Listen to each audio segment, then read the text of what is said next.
Voyons maintenant des chiffres tirés de cette synthèse. Selected Macroeconomics Indicators 2019 and 2029. Le nominal GDP growth, la croissance nominale du produit du PIB. En 2020, la récession a été sauvage, moins 9,5%. Et les Algériens sont restés tranquilles. Dieu merci. En 2021 et 2022, la croissance a été, s'il vous plaît, de 20,4% et 27,3%. Dans ce cas, les politiques et économistes algériens auraient mérité des statuts. Et le modèle qui lui a été appliqué aurait dû être généralisé à toute l'Afrique. Le FMI et la Banque mondiale auraient dû recevoir le prix Nobel en économie.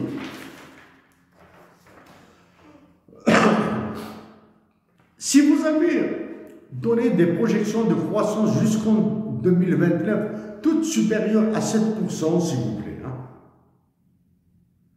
Le GDP par capita, le revenu par tête d'habitant, est cependant vide. Alors que un grossement de la population de l'Algérie a été réalisé, mais l'État algérien refuse de publier ces chiffres.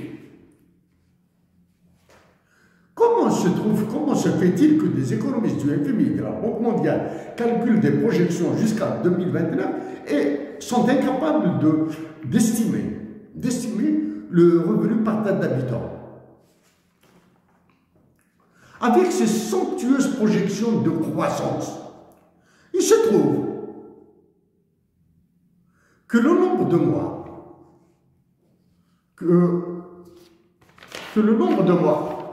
ici,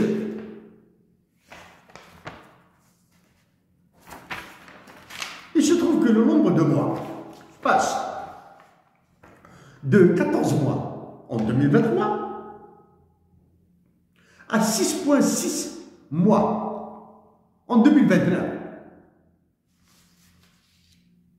Une croissance positive qui aura un impact négatif sur les importations, sur les capacités d'importation de l'Algérie. Nombre de mois de couverture. Il passe de 14 mois en 2023 à 6,6 mois en 2029. Donc, c'est une croissance, c'est une suite de croissance économique qui rendront la nation algérienne plus misérable et plus pauvre. Un appauvrissement double qui sera aggravé par l'augmentation des exportations de pétrole et gaz. Donc, une dévaluation du dinar s'annonce, alors que rien que sur les 11 années de vos projections que couvrent vos chiffres, la balance commerciale est en ruine. Avec la chute des actifs nets à l'étranger, les actifs nets sont les réserves internationales et l'or, que sont les réserves internationales et l'or, qui va de moins 20,3%, moins 20,3% en 2024, qui correspond en 2019, pardon, qui correspond au coup d'État de 2019, à moins 15,8% en 2029. Là, la nation algérienne recevra des astéroïdes plus grands que la planète Terre sur la Terre, sur leur tête. En vous rappelant que ce sont le FMI et la Banque mondiale qui dictent depuis presque 40 ans aux décideurs en Algérie ce qu'ils doivent faire. Vos chiffres montrent que toutes vos recommandations ont produit un désastre qui culmine présentement avec le crime en dépossession de la nation de sa patrie. Voyons maintenant pourquoi. Il n'a jamais été dit par les économistes du FMI et de la Banque mondiale que les Algériens sont des feignants et improductifs, que les décideurs locaux en Algérie préfèrent garder le pouvoir par une sauvage répression, antipatriotisme, gabegie, laisser-faire et planche à billets que de voir le peuple algérien et sa terre heureux. Avec des consciences ravagées par l'ultralibéralisme et le capitalisme, les Algériens ont abandonné leur culture altruiste, alimentée par la générosité ordonnée par la religion musulmane, sont devenus individualistes et ont cru que gagner de l'argent sans production et sans effort est une richesse.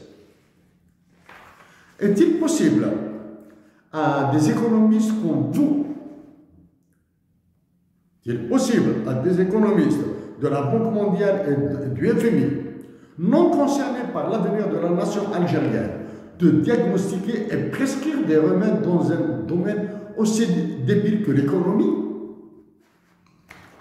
Si vos recommandations ont été les bonnes, le désastre courant, résultat d'un pouvoir politique et militaire inepte, aurait été évité.